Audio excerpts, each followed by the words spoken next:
honor for Jesus real quick. Come on, somebody. Mighty God. Mighty God. What a great atmosphere. Thank you very much. You can grab a seat. Give your neighbor a compliment. What an honor to be in such a great church. I love the local church. Any church junkies in the room? Where's my church junkies at? Our kids thought I was a youth pastor for 17 years. They thought we were drug addicts because they got drugged to church 7 days a week. And we just drug them everywhere, man. We loved the house of God. And what a privilege to be here tonight in Fullerton. I love your pastors. Who loves Pastor Josiah, Maria? Maria, we just love you guys so much. Unbelievable leaders. And I think you guys have, not just in one, but in both of them, some of the finest preachers in America. And it's rare to have someone that's that gifted with a preaching gift and still have that big of a pastor's heart. Can we tonight give him one good hand clap tonight for your great pastors here at Freedom House? We love you. We honor you. Such an honor to be with you guys tonight. So honored to be here. And I don't know. I'm going to try to live up to that introduction. Sometimes tough. I'm like, who is he talking about right now? But I'm so honored, man, to be here. My wife is here tonight, my lovely wife, Rochelle. Would you guys give my wife a hand clap? She's over there in that corner somewhere. And yeah, there's my wife. Rochelle's here. We have a picture of my family. Can we put the picture up real quick? That's my family right there. I have a 15-year-old that's going on 20. I got an 8-year-old. She's a firecracker. She's like a blender missing a lid. Praise the Lord. And we're so honored, man, to what God has done. We've been here for 5 years. I actually was born and raised in the high desert, Palmdale, Lancaster. Anybody know what I'm talking about? There's 3 of you. God bless those 3 people. We made it out. Can I get a witness? And the home of Afro Man, Paul George, and Mark Francie. Come on, somebody. But I spent the first years of my life in the high desert, first 18 years. My family's all from Pasadena and Eagle Rock. And graduated. Come on, thanks. My mom's here tonight. I'm just kidding. That's somebody else. But is it okay to have a sense of humor in church? Is that okay? If I didn't go into ministry, I might have pursued becoming an average comedian. But the Lord had other plans. But I ended up giving my life to the Lord. I was 18 years old. My dad and mom got divorced when I was 7. And my dad just wanted to get away. He was an early adopter. He moved to Idaho in the early 90s. And he moved there before the rest of California followed him. I always tell Idaho people, there's 2 types of Idaho people. There's those from California and those that lie about being from California. But my dad moved up in the 90s. He started going to this great church up in Boise, Idaho. If you don't know where Idaho is, it's all right. No one else does either. No one cares about the ice states. But my dad started visiting Idaho in the 90s, graduated high school in the early 2000s, went to Idaho, and my dad, he made me go to this summer camp at this new church. Pastor's daughter was ridiculously good looking. And I thought to myself, man, I'd like to marry a woman like that one day. And little did I know, I was hoping to get like the Steve Madden version of Gucci. And the Lord gave me the Gucci princess herself. Come on, the Lord is good. Married the pastor's daughter. We've been married now, it's crazy. We're coming up on 19 years. And just crazy because we're so young still. But man, I'm so pumped to be here tonight. Hey, can you give the band a good hand clap? They did a great job tonight, didn't they? That first guy started singing. Did you guys hear that first song? That first note, I leaned over at Pastor Josiah. I said, that guy's got the most manly voice I've ever heard. I said, I grew some chest hair when he hit that note. That was manly. But I am just so thrilled. What an honor to be here. I'm so excited for your new church. Who's fired up for the new campus? I'm gonna be there with you guys when you dedicate that building to Jesus and take Anaheim for Jesus Christ. Who believes it? Fired up. I want to just do quick things. Pastor Benny actually married my wife, and Pastor Wendy are cousins, so I'm married into the family. And I actually got saved in the Benny Perez meeting when I was 18. So he's been mentoring me for a long time, and he calls him, he says, Mark, you should always start the service off by doing a drive-by. I'm like, okay, what's that mean? And my Palmdale roots came in handy. Come on, somebody. And he just says, you just tell people what you feel the Holy Spirit's saying. And I just want to, real quickly, before I roll into tonight's message, but there's someone here that you have ulcers in your stomach. And the Lord told me that by the end of this service, he's going to heal your stomach. There's someone here, digestive issues. I think you might have been, I don't know if it was in another country, maybe a third world country, and you got some sort of parasite in your stomach. I'm not the smartest guy in the world, but I do know when the Spirit of God speaks to me. There's someone in here that you have a parasite in your stomach, and God's gonna heal you in this service. And this is cool. I saw this for your church. I'm just gonna get ahead of myself tonight, but I saw Pastor Josiah, I saw a triangle, and I saw 4 campuses, but I saw one that's gonna be on the Orange County side of Palos Verdes. It's close to the beach. And I believe that God is gonna give you guys a church location. I think it's somewhere in the Long Beach, Seal Beach, Huntington Beach area. But if you believe that God could do it, come on, would you give him a hand clap and a shout? There's a beach campus coming, my friend. I think it's gonna happen subsequently to moving into your new location. But I just saw this really powerful triangle that God's gonna give you authority in. It's gonna be so awesome. I'll be there when you dedicate that building too. But I'm excited. Who's excited for what God's doing in Orange County? I brought my youth pastor and a couple of our leaders, my friend Kerrigan, our media director Colleen is here, and our administrative assistant Rachel's here. Would you guys give them a hand clap tonight? Just thank them for driving up. I don't come up to North Orange County very often. I felt like I was going to LA. It took us an hour and a half to get here from South OC. I was like, my gosh, this is a big county. And I was reminded, you know, probably the hardest thing to teach your kids, I don't know if there's any parents in here, you know, the only difference between a toddler and a terrorist is you can actually negotiate with a terrorist. But I was thinking one of the hardest things to do with kids is to teach them how to share. Probably one of the hardest things. Isn't that crazy? I've never met a kid that's like, I just love sharing. You do? Yeah, I just love it. It's my favorite. I've never met a kid like that. And if your kid's like that, they can come hang out with my kids. Teach them how to get saved all over again. But I was thinking about, I think in the kingdom sometimes, Pastor Josiah, one of the hardest things for God to teach his kids that are pastors is to share. And I think there's actually a grace in the kingdom that the world of the generous gets larger. And I don't know why, I just feel like you guys have such a generosity in this church. And I just feel like these next few years, there's gonna be a grace that comes over this church to acquire not only souls, but I believe real estate. I believe it's gonna happen to the church, and it's also gonna happen in some of your homes. I don't know why. I saw some of you writing verses. I don't know if you've done this already in your new building, but I saw you writing verses and literally giving offerings for the new buildings.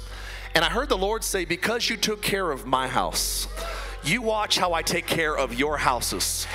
I see some of you guys not only owning houses, but I see some of you owning apartment complexes. There's gonna be a great inheritance of real estate. I believe it's coming this year. If you believe God can do it, shout a good amen. I feel something on that tonight. But I wanna jump in tonight. Pastor Josiah said to be done by 12:30, so I wanna honor that. If you have your Bibles, you can go to Luke chapter 5, and I'll just go a little bit longer, and I'll give you guys a break. This piano player is really good. Do you have a brother that plays like you, that lives down in South County? All right. You have not because you ask not, right? Luke chapter 5, if you're there, say I'm there. And so my story is I got saved when I was 18 at my father-in-law's church. Became the youth pastor at that church. Someone say job security. Married my boss's daughter. And we were there for 17 years. We saw the move of God hit our city. We started a campus at Boise State University with 12 students. It would grow to hundreds. And then eventually we'd start doing big gatherings that have 1,500, 2,000 college students showing up. Have 250, 300 get saved in one night. Became the chaplain for the football team. And right when we built our dream house on a golf course, because I led the builder to the Lord, come on. Not because I was rolling, is the Lord said, I want you to move to California. There's a great revival coming. It's gonna hit all of America. And what happens in America is going to sweep the nations of the earth. But it's going to start from the West Coast, and it's going to sweep all the way to the East Coast. And I want you to move down there and be a part of it. So reluctantly, we loaded up my family in 2018 when everybody was moving out of this state. My wife and my 2 disgruntled daughters drove down here in a U-Haul truck. Actually, they flew. I drove. You're welcome. How many know that U-Haul is the official sponsor of hell? We moved down, started a church and a theater. Didn't know anybody in Orange County. And over the last, we just turned 5 years old. We've had about 11,000 people get saved in our church in 5 years. It's been a move of God. This year, Pentecost Sunday last year, we did an event. We organized, got a bunch of churches together. It was called Baptize Southern California. We baptized almost 4,200 people in one day. And it was really cool. So excited though, this year, me and Pastor Josiah, we've been scheming. And we're taking Baptize SoCal to another level. We're going to baptize California this year. And it's going to be really cool. We're going to go to Huntington Beach. Have about 25,000 people there Saturday and Sunday night, May 18th and 19th. And then after we're done with that, actually before it on Sunday, there's going to be over 300 churches from the bottom of the state to the top. And we're believing that on the day of Pentecost, the church started with 3,000 getting baptized and getting saved. We're believing that May 19th, 30,000 are going to get baptized in California. So I'm excited about that. But if you have your Bibles, Luke chapter 5 is where I want to go tonight. I don't know if you would agree with me that the last 3 years have been pretty crazy. Let's call it 4 years, 2020. I'm not sure if you guys remember Armageddon. All I know is that when Armageddon happens, Armageddon out of here. Come on. But I was thinking about how crazy it's been the last 4 years. I feel like we're kind of living in the PTSD of COVID. And I don't know about you, but I trust Dr. Dre more than Dr. Fauci. But I'm recovering from that season. And if you want to make a lot of enemies, pastor a church during COVID. And you can't make people happy. You're either too safe or not safe enough. Everybody was irritated. And we just decided, you know what, we're going to pastor the church in a way that we would want to attend the church. And so we've been rolling, but I would argue and say that we are in a spiritual drought right now. But I have good news because I heard the Lord saying the drought's coming to an end. Some of you are in personal droughts. Not all droughts are related to water. Some of the greatest droughts of your life are the pain that you experience in a family member that doesn't know Jesus, in a financial hardship, in a sickness, an affliction, a season of suffering. But I got good news that it just takes one word from God to change the atmosphere of your life. I actually believe it only takes one word from God to change the atmosphere of this region. I want to talk to you tonight about ending droughts. Luke 5 starts off with a crazy drought. I want you to know if you're a fisherman and you fish all night, your livelihood, your paycheck relies on you catching fish, and you don't catch anything, you are in a financial, vocational drought. God wanted me to just give this word to you tonight out of Luke chapter 5. Let's read 11 verses together. So it was when the multitude pressed about Jesus to hear the word of God, that he stood by the lake of Gennesaret, and he saw 2 boats. How many boats? Standing by the lake, but the fishermen had gone out of them. They were out of the boats and they were washing their nets. What were they washing? They got into one of the boats, which was Simon's, and asked him to put out a little bit from the land. And he sat down and he taught the multitude from the boat. From the boat, he taught the multitude. And he stopped speaking. He said to Simon, launch out into the deep. Let down your nets. Someone say nets. Let down your nets for a catch. Simon answered, he said, Master, we've toiled all night. We've caught nothing. Nevertheless, at your word, I will let down the net. Someone say net. When he had done this, they caught a great number of fish.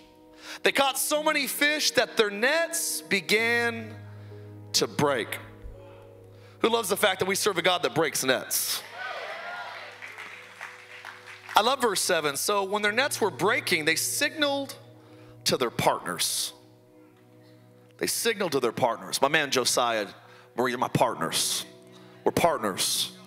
Freedom House, Oceans Church, a lot of other great churches. We're going to be partners.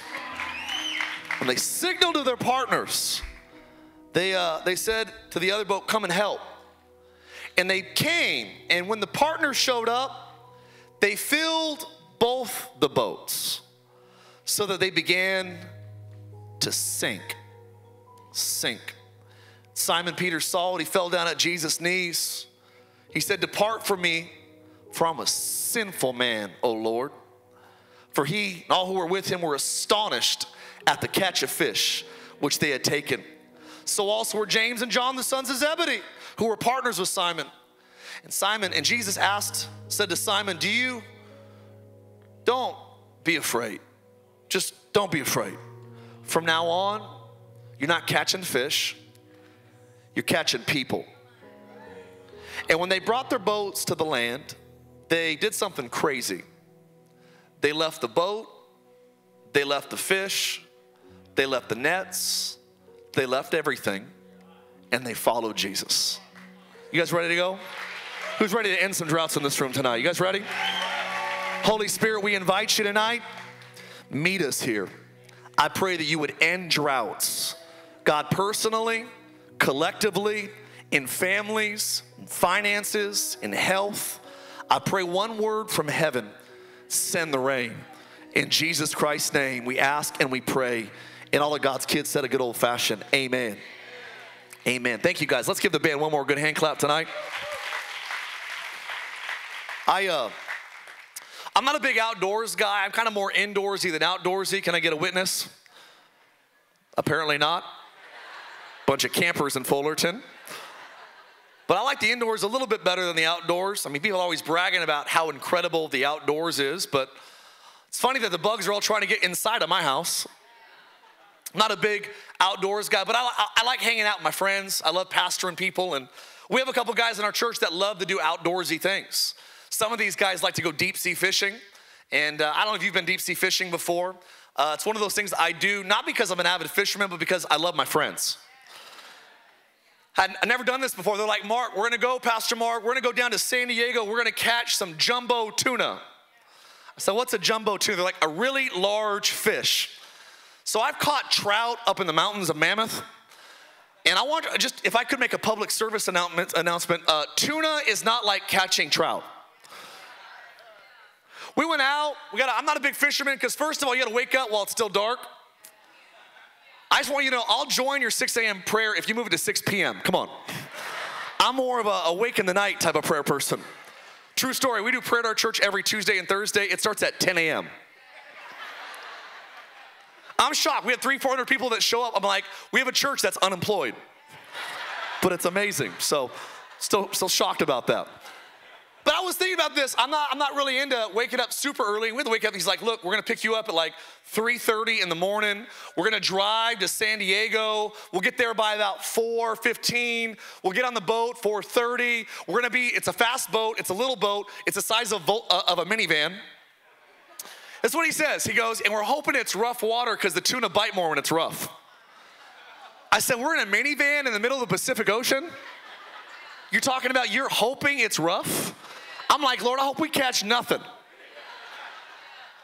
We get out there. He's like, we're going to be out there. It's going to take us about 2 hours. We're going to go to about 100 miles, 150 miles, way past these islands. We're in Mexico waters.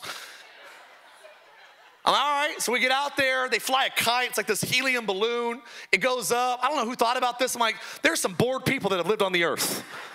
Someone thought about putting a kite in the air with a helium balloon that's got a line attached to it to the boat, and there's a fish that dangles from the balloon out of the water, and these great white tuna jump out of the water and hop onto this little fish, and all of a sudden you hook into this thing.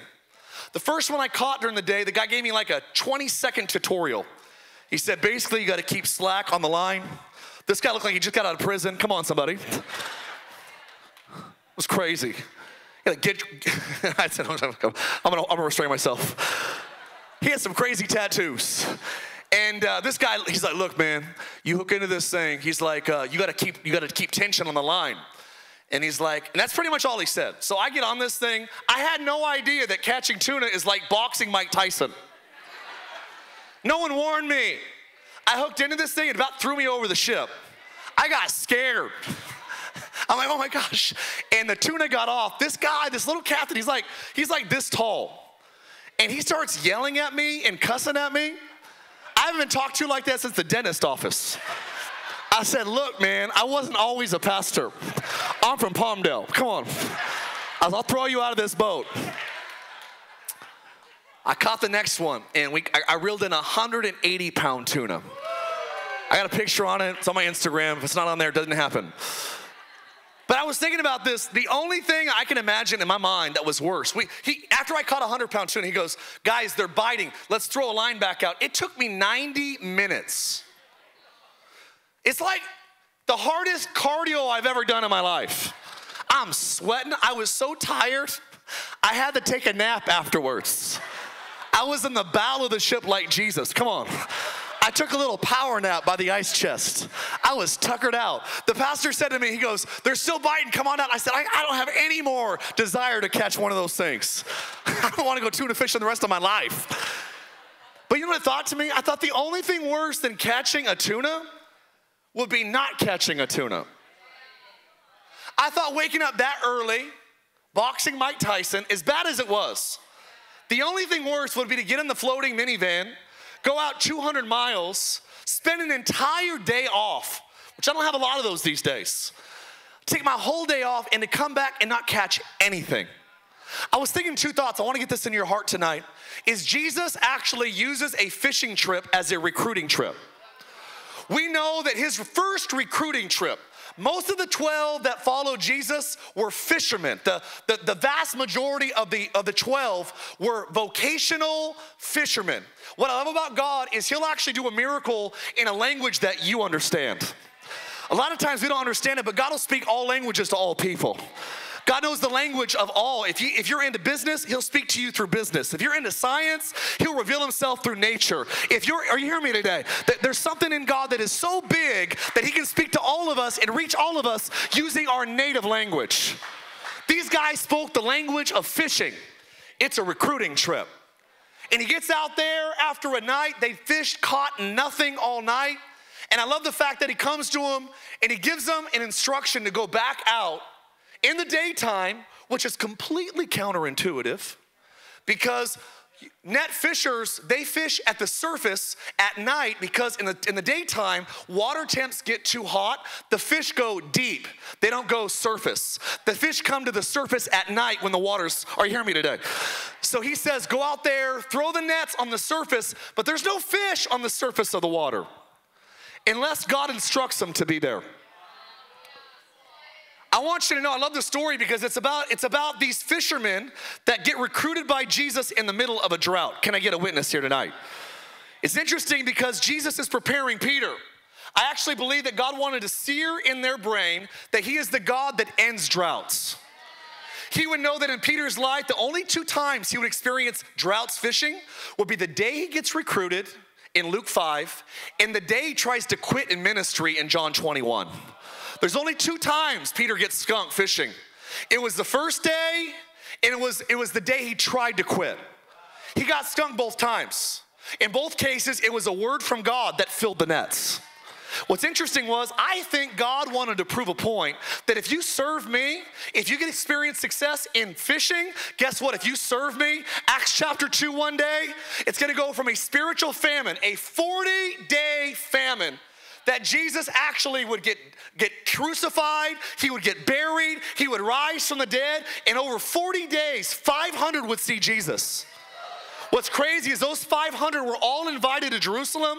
All 500 were invited to the upper room. 500 saw the resurrected Jesus. 500 knew that Jesus Christ got out of the grave, but only 120 had a hunger to go to the upper room. I believe that we still live in the same era of time, that the masses will believe that he's the resurrected Christ, but not everybody has a hunger to get to the upper room. My question is, where the flip? Where the flip was the 380 that saw Jesus get out of the grave. You know what they were happy with? Enough of Jesus to go to heaven. but they weren't hungry enough to get to Wednesday night to get heaven inside of them. You can say flipping church too. It's in the Bible, Philippians. What do you know, man? I know they were in a drought. Someone say drought. It was a crazy drought, and God wanted to sear in a fisherman's brain that there is a God in heaven that when you obey his word, you won't catch one, some, a little. You'll actually break nets. I think I just spoke in tongues there. Come on, somebody. Shandai. What do you know? I know that the day of Pentecost, they didn't catch 10 or 20. They caught 3,000. I know that in Acts chapter 4, after the great beautiful miracle, they didn't catch 3,000, they caught 5,000. God somehow wanted to prove a point that he is a God that can end droughts. Can I get a witness? I want you to know that I believe that this state has been in a spiritual drought. We have the rest of America cursing our state. They're saying that God can move in Tennessee. God can certainly do great things in Texas. But California, you live in California? Who's ever been apologized to by living for California? I travel to conferences. They said, where do you pastor church? They said, California. They said, oh, I'm sorry. I was like, don't be. Don't you know, pastor, that California is going to fall into the ocean? I'm like, yeah, Ocean's Church. They'll all fall in. They'll get some Freedom House on the way. Come on, somebody. Get free in the ocean. Amen. It's crazy. You're in a drought. The state has been cursed. Everyone's not looking at it. And that's why I know God's going to use it. Because God likes to use the people that everybody rules out. David's got these big, strong brothers on the cover of bodybuilding.com. Creatine since puberty. And you know what Jesus does? Jesus is like, you know what? I'm going to tell my man Samuel that I don't choose people by the outside. I'm not going to choose a state that's known for godliness. I'm going to use a state to bring revival to America that nobody is going to bet on. That's the horse that I'm choosing. I heard this last winter. I think it was in September. Maybe it was October. Remember it started raining, for like 3 months? Who remembers that? It was the wettest winter in history. The newscaster said in the very beginning, I don't know if you ever heard God speak through a newscaster before. It's happened one time in my life. This newscaster said, it's raining like crazy. The problem is in California, this is what she said. She said, we're getting more than enough rain to end the drought. But the problem is we can't capture the rain fast enough, and there's not enough reservoirs to capture the rain. So with the rain that's falling, it's actually going right back into the ocean, and we're not capturing it and ending the drought. And I thought, man, if that's not a picture of the spiritual climate of California, that God's Spirit will fall in local churches called reservoirs. And if there would be enough reservoirs to capture the rain, God could change cities. God could change capitals. God could change commerce. God could change politics. Are you hearing me? God could change our health care. God could change our educational system. We got to get reservoirs to capture the rain. I know we're in drought. One of the reasons why we know, I started studying it out, that we haven't actually in California built a new reservoir since 1980. How in the world is that even possible? How is it that 44 years ago, no one's been doing anything? They're just now starting to talk about building a mega dam up by Sacramento that can hold enough water, check this out, to take care of 5 million people. They're building this mega dam. It's crazy that we hear all this water just going right back into the ocean.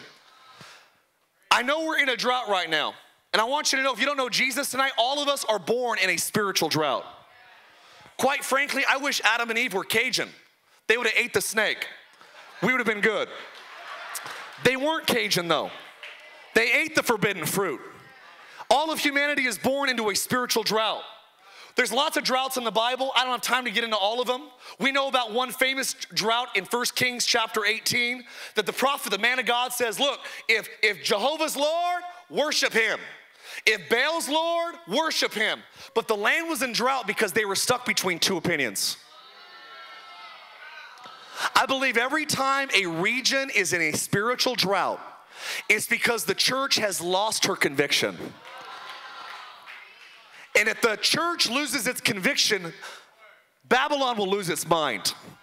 And I believe this is one of the mandates of our time, is that the church has to be the pillar and the ground of all truth. It says there was a drought because they were stuck between two opinions. I want enough of God to go to heaven, but not enough of God to get hell out of me. I want you to know that God does not want to save you enough to get to heaven. He wants to save you enough to get heaven into earth. That's what he wants to do. But we're in a drought, folks. I know you've seen it. I know I've seen it. It's a moral drought. We know we're in a drought because what was universally condemned is now celebrated on the news. What was universally celebrated is now condemned. And those who refuse to celebrate what was condemned are condemned themselves. It's called cancel culture. We're living in a wild era of time. We're preaching no longer the gospel of Jesus Christ, but the gospel of tolerance. The gospel of tolerance will make intelligent people act like idiots to not offend people that really are crazy. That's the era that we're living in right now. And here's what I know, is that the only sexual knowledge that a third grade girl or boy needs to know is that boys have cooties. Can I get a witness? That's what I'm talking about. We're living in a wild window. It's a spiritual drought. Because when you sell the truth in church even, people start getting nervous. I want you to know that there is a right and there is a wrong. There is a heaven and there is a hell. There is a God to be worshiped and there is a devil to kick down in your life. These both exist. And right now we are living in the valley of two decisions. We're in a drought. I know we're in a drought because in the 1940s, men lied about their age so they can go to war to save America. In the 2020s, men lie about their gender so they can compete in women's sports. We are living in a different era of time. We're being fact-checked by people that think men can breastfeed. We are living, listen, it's gonna get quiet in here for a second. But I want you to know that the Bible, if it was being written today, America would be getting a letter. And the letter would go something along the lines is that, listen folks, worldliness is whatever makes sin look normal and righteousness look strange. I want you to know that if God is who he says he is, we should be all in to live his way. If God is not real, let's leave the church. Let's never come back. What we can't do is be stuck between two opinions. We're in drought because the church has lost her conviction. We want to please everybody, and in pleasing everybody, we're not pleasing God. I can prove it to you. Our society is so stuck in spiritual drought between two opinions. We have a world that mourns miscarriages but celebrates abortions. We have a confused society. And here's what I know is that the headlines of the news should be the prayer request of the church. We got to see God bring salt and light to the dark world in which we are living in. We're living in a crazy drought.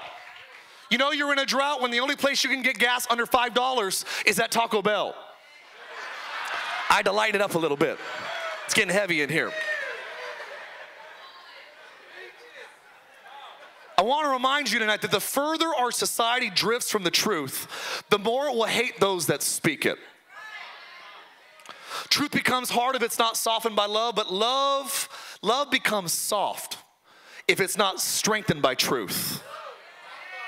I would say to you tonight, because I know this is rare, you don't hear a lot of preachers talk like this, but I just want you to know that the people who offend you with the truth, they don't hate you. The people that comfort you with lies, they hate you. And if you prefer to be comfortable with lies than offended with the truth, you actually hate yourself.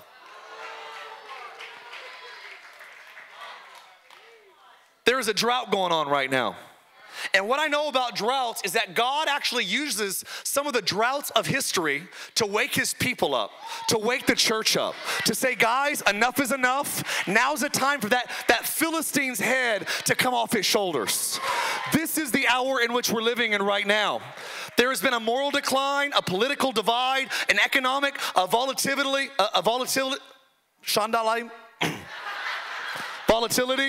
and a spiritual bankruptcy. But I want you to know that a Christianity that is not supernatural will end up superficial. There is something, listen to me, there is nothing sadder than a sick church in a dying world. Our job is to allow what's broken in the world to bring us to the altar and say, God, what is the solution from heaven to bring the world back to your throne? I'm telling you that droughts are discouraging times. They're frustrating times. They're times that God usually, the times of crisis. And what I know tonight to be true is God will use crisis in times like these to elevate his people. You see, God has always used crisis to elevate his people. We know that Abraham got rich in a season of crisis. It was a drought in the land that caused Abraham to come to Egypt and to get wealthy. We know that God elevated David in a national crisis. God saved the world with a floating zoo through a rain crisis with Noah. We know that God saved the world again with my shack, your shack, and a bungalow in a crisis. I could go on talking about Joseph, Esther, Moses. It's always in crisis that God causes droughts to end.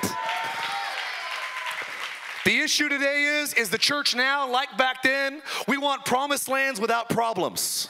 We want miracles without messes. We want victories without battles. We want breakthroughs without bad days. We want power, but we don't want to pray. And here's what I know to be true is our spiritual intensity, it must match the intensity of the moment that we're living in, or we will become spiritually irrelevant.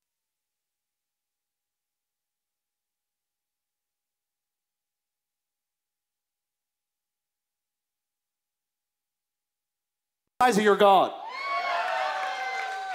Some of you are praying for little things. God, I need $20 to pay my paycheck. That's great. Pray that prayer. But remember, remind yourself that he owns the cattle on 1,000 hills. We got people celebrating that we're getting a loan for a car. Why not celebrate that God gave us the money to buy a car? I'm telling you, whether it's one thing or another, the size of your request usually reveals the size in which you seek God. I don't want to pray little prayers. I don't serve a little God. This is our finest hour. And I believe that God today is awakening a sleeping giant. You see, God recruits his disciples after a drought that took place. It was a fishing drought. It was an annoying drought. And in lies this really discouraging, very frustrating night. God gives us these principles that actually ended their drought, and I believe tonight it'll end your drought. You know what the principles were? I want you to write just a few points down. Pastor, I'm going to give you a few points tonight. I believe whether you're facing a physical drought, a financial drought, a relational drought, or maybe the worst one there is, a spiritual drought. The fastest way to get out of drought is what these disciples did.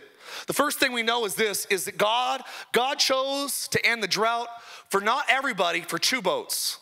He came to one of the boats named Simon Peter. He came to Simon's boat, and the Bible tells us why he did.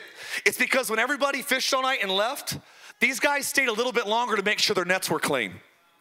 I want you to write this down. I believe that God will end the drought in your life if you'll be willing to clean your nets.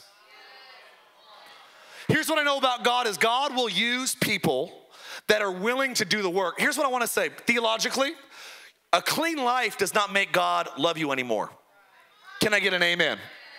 But I want to push in on this tonight. I will say this though, a clean life will determine if God can use you more. God loves all of us the same. But some of you haven't positioned yourself to be used by God in a powerful way because you have stuff in your nets and you haven't cleaned them out. Have you ever thought about this? They were cleaning their nets, but it just said they didn't catch anything. What did they catch? Here's what I know about being a human being. We will always catch things that we don't want without trying. You'll catch a lustful thought, an angry attitude, unforgiven bitterness. We'll catch things that we're not trying to catch automatically. What are you cleaning your nets for? You didn't catch anything. I'm like, no, we caught Kirkland water bottles. Can you imagine they're pulling water bottles out of their nets? We weren't fishing for these, but if we keep this garbage in our nets when we try to go after what we're trying to catch, you know why some of you aren't catching your destiny? Because your nets are full of the wrong relationships. Your nets, you're trying to catch Boaz, but you're still dating Brokeaz. Come on. You're still, yeah, I better leave that alone. You're not going to catch Boaz when you're still with cheating as. Come on. There's a Z in there, folks.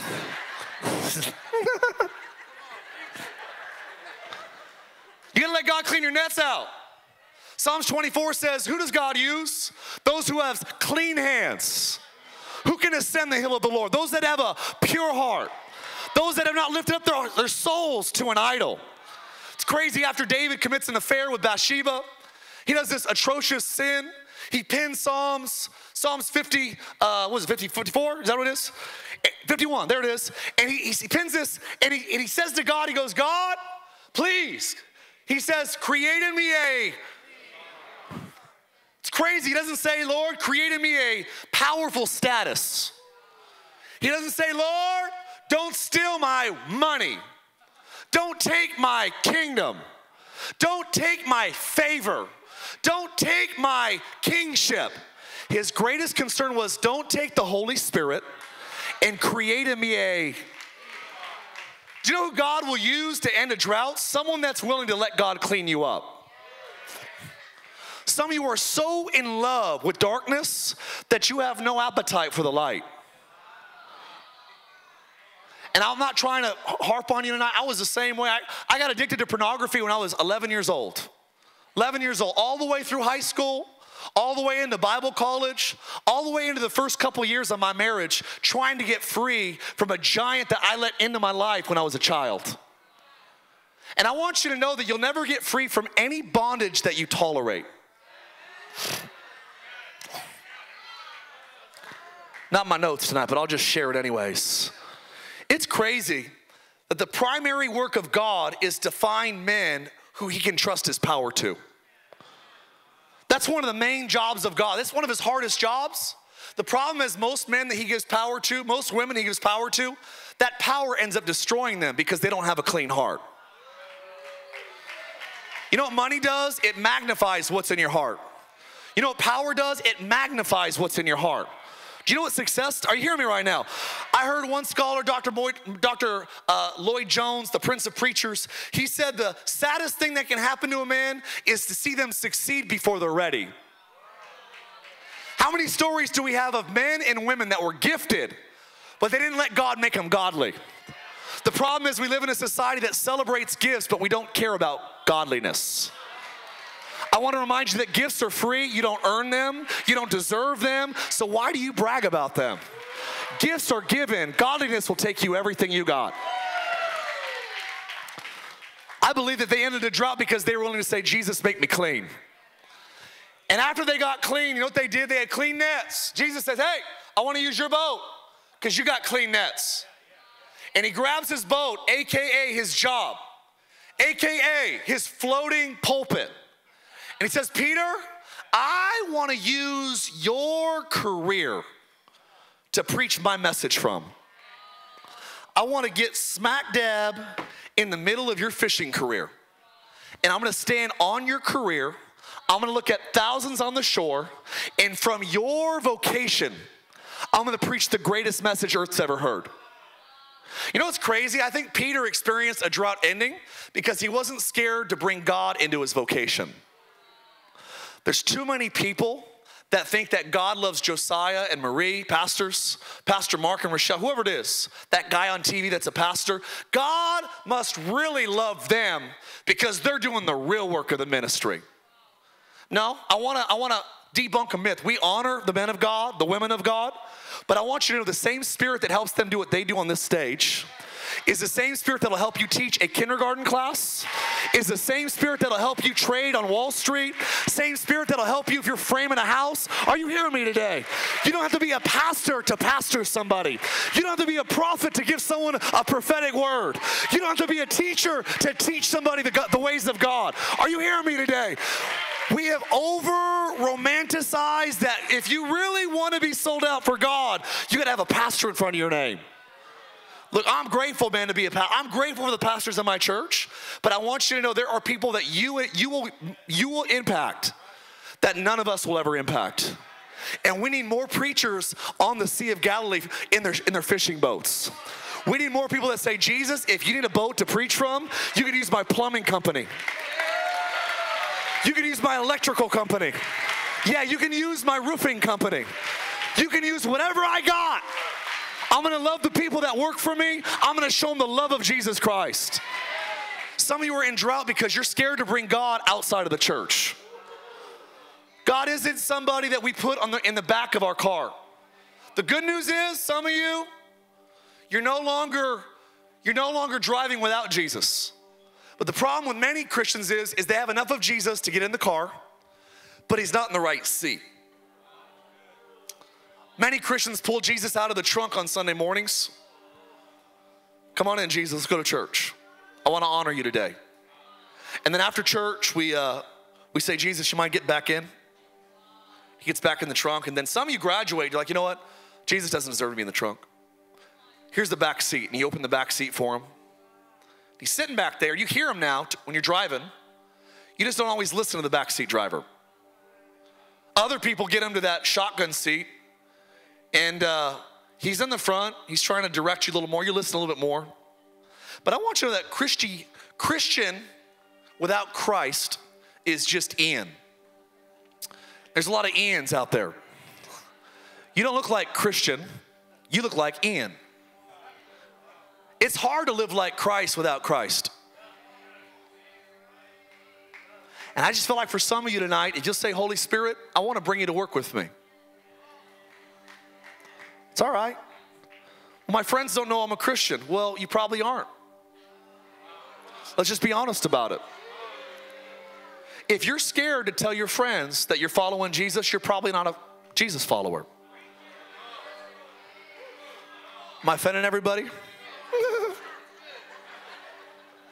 Well, I'm just like kind of like secret about it. No, Jesus said if you're secret on this side of eternity, you get into eternal glory, and you're like, Jesus, it's me.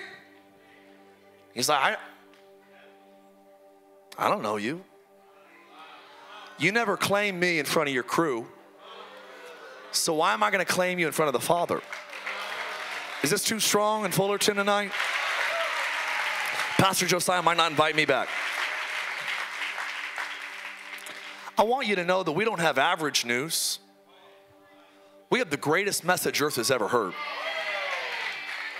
We sometimes treat it like it's average, but it's not. It's the greatest book ever written. Greatest story ever told. Well, how do we know it's true? Ladies and gentlemen, there was over 10,000 people in ancient Rome that were crucified on a cross. We don't know any of their name until Jesus. If Jesus didn't get off the cross, you and I would never know his name. There is over 4,000 world religions, but there is only one empty tomb. If Jesus wasn't who he claimed to be, doing what he claimed to do, we would never know his name. Well, how do you know the Bible is real? Because out of any ancient literature, we have more original documents of the Bible by about 20,000 times. Do you know most ancient literature? You can't find any writings. Any. You start studying these people, these old philosophers, Plato. There's like dozens of writings of Plato that we found 400 years after he lived. And guess what? No one argues that Plato lived. But we don't have 12 or 20 documents 400 years later. We have a book that was compiled about 15 years after it stopped being written. And we don't have 20 of them. We have 24,000 written on papyrus that's in some Oxford's library. That if you take the original, well, how do we know all these translations? Well, the Bible wasn't written in English, Jethro. How do we know what translation? It was written in Hebrew and Aramaic and Greek. There's some languages we don't have clean words for. You ever talk, I mean, some of you are bilingual, trilingual. I wish, I'm still working on English. I can speak enough at Taco Bell to order, you know what I'm saying? But I don't speak fluent. I was translating one time in Africa. I wasn't translating, I was trying to preach. I was just trying to work on English. I'm in Africa, in Kenya. There was a translator. My message was passion for Jesus. I say the title in the room with 500 pastors. They all speak Swahili, and they look at each other like. And the pastor that's from Kenya informs me, he goes, we don't have a word for passion in our language. But there's an American guy, well, he's Kenyan, but he lives in America, and he gets up and he goes, hey, say this word. And he says the word, and everyone goes, oh. You know what word it was? Possession. The closest word that Swahili has to passion is possession. I'm like, man, this message got dark fast. We read the Bible and we're like, well, what does it mean? Is it this? Is it New King James, King James?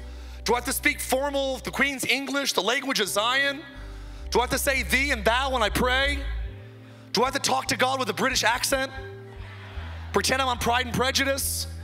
What am I doing? No, we don't. So remember, Jesus can speak your language. He spoke to fishermen, I can fill your nets. I don't ever thought about this. He commandeers their calling. Can I just give you a couple more points and I'll wrap this up? He gives them an instruction to carry something out. And I believe many of you want another word from God, but you haven't done the last one he told you. God doesn't give new orders until we do the last one. You know what's crazy about that annoying GPS that we trust so much these days? It doesn't speak until we get close to the turn. And many of you, you're like, I don't hear anything. Well, the teacher's always quiet when you're taking the test. Some of you just keep going in the right direction and you'll hear God's voice. But I've learned this, that the language of destiny is spontaneous obedience.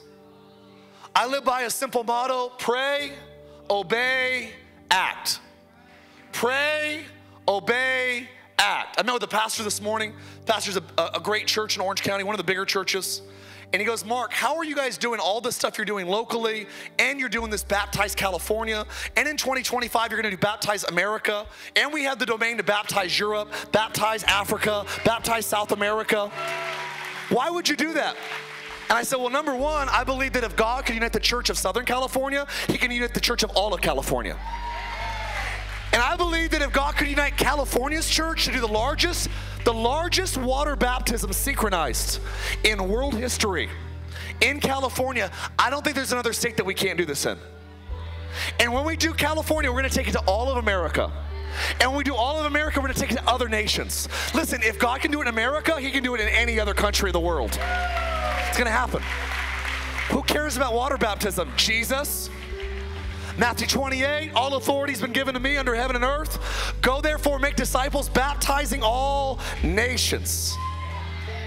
Could it be, here's my thought, that if John the Baptist came baptizing and he got the world ready for Jesus to come with a message of repentance and baptism, I wonder, what if Jesus' second return comes on the heels of a global water baptism movement?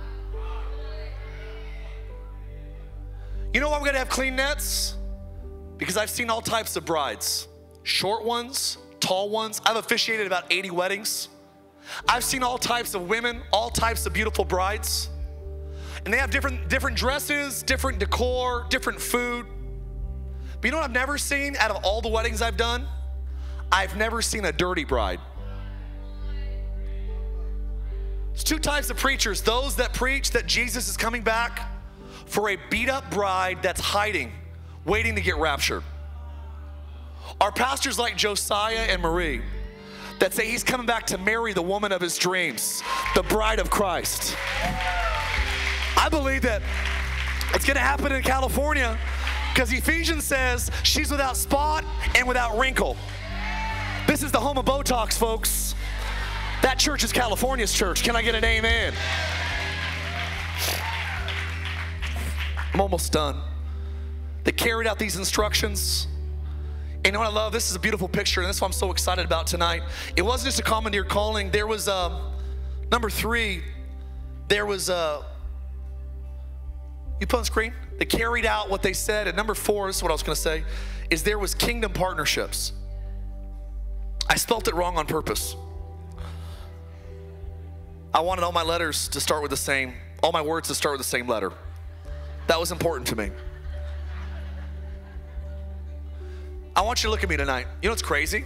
Their nets were breaking when they were by themselves, but the boat didn't begin to sink until they included somebody else.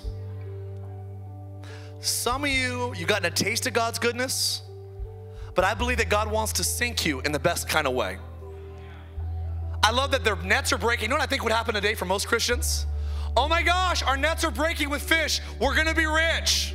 Let's fill up the nets. Let's go back to shore. Let's drop the fish off at market, cash in, and let's go back to the same spot and not tell anybody. But you know what they did when their nets started breaking? They said, Josiah, come to Huntington Beach. Obed, come to Huntington Beach.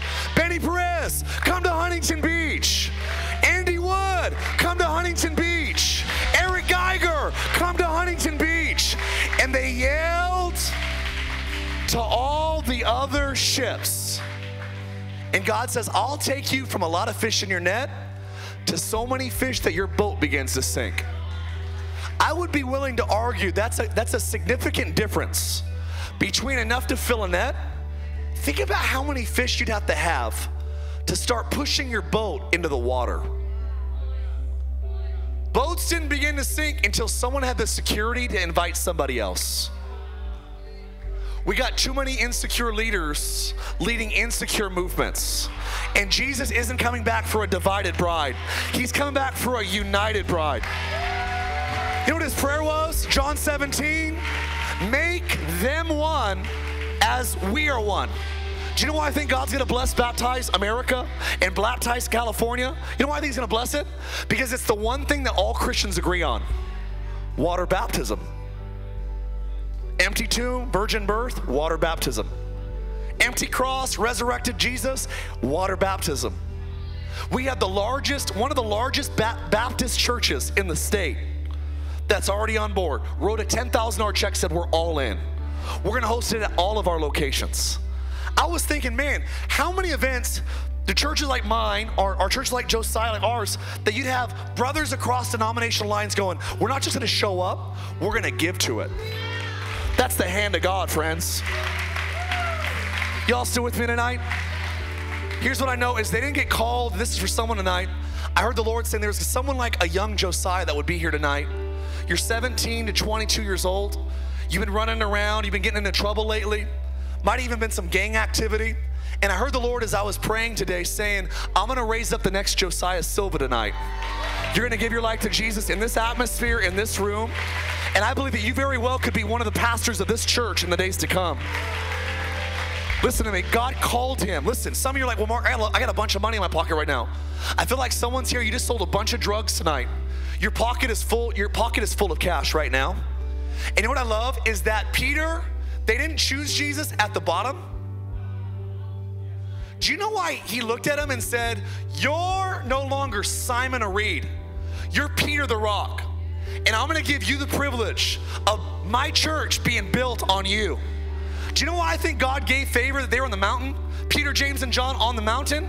Because these were the very guys that didn't choose Jesus when their nets were empty. Listen to me tonight. We got too many Christians that only want God when their nets are empty. And I feel something for this region, Orange County. There is some Joseph of Arimatheas in this room. God has given you wealth. God has given you prominence. God has given you favor. And listen to me, it's not for you. Do you know why God blessed Joseph of Arimathea? We have him in my church. We have guys in our church that have $40, $50 million houses in our church. And I realized, you know what we're gathering? We're gathering men like Joseph of Arimathea that would use their wealth to restore the dignity of Jesus' body. That's what he did. You know that him and Nicodemus were wealthy? And when Jesus' body was the most vulnerable it had ever been in history, it was lifeless out of a grave. They came to Pilate and said, will you give us his body? And they took the vulnerable body of Jesus Christ and they anointed it. Scholars say, you know, we preach the story about the woman that poured spikenard oil on Jesus. It was worth a year's wages.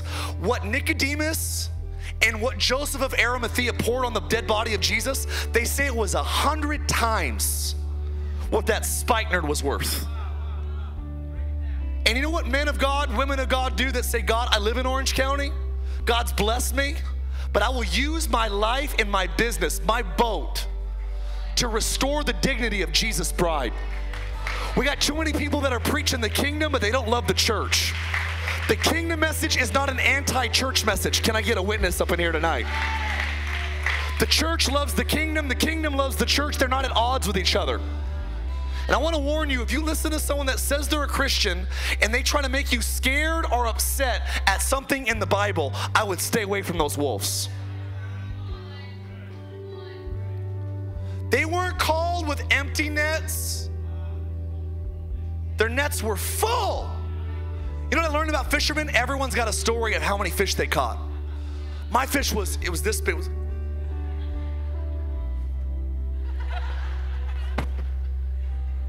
We get these stories. You know what Peter's story was?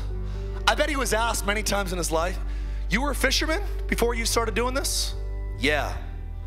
What was your best day of fishing? You know what's funny? It was after my worst day of fishing. You know what God will do? He'll turn your worst day.